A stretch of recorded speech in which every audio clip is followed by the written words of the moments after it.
she come to town, and first she take training, and first she reach Japan. First. We're heading to the Tokyo Olympic Museum.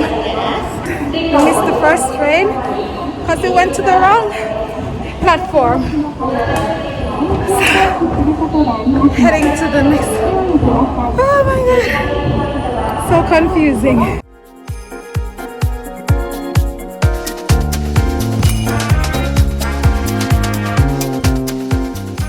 They show 2 stoplights, 1, 2, and then it said just so.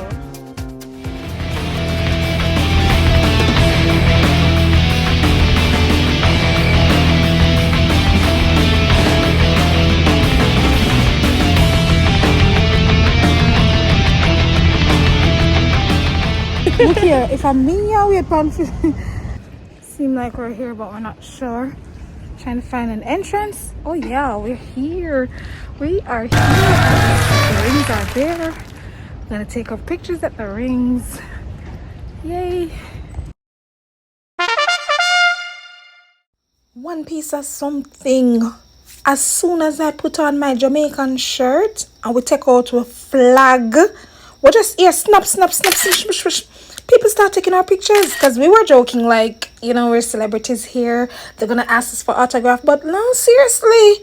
I'm like, no, man, this is illegal. We're selling our pictures, please. I mean, the Japanese get way, me I tell you.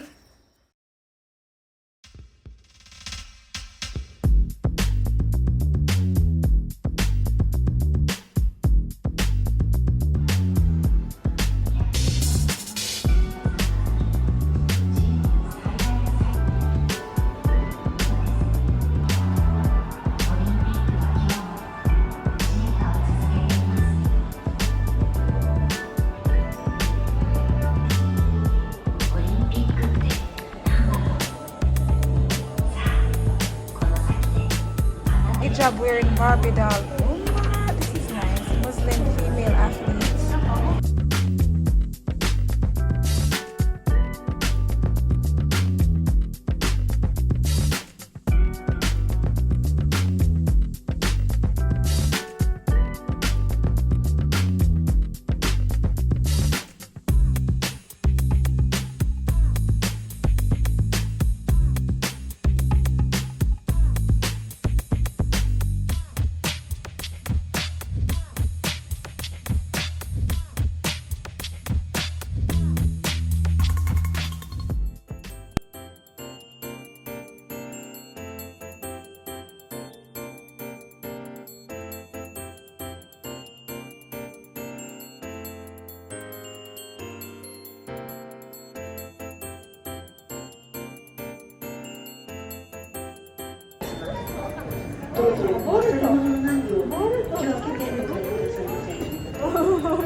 Well, our name.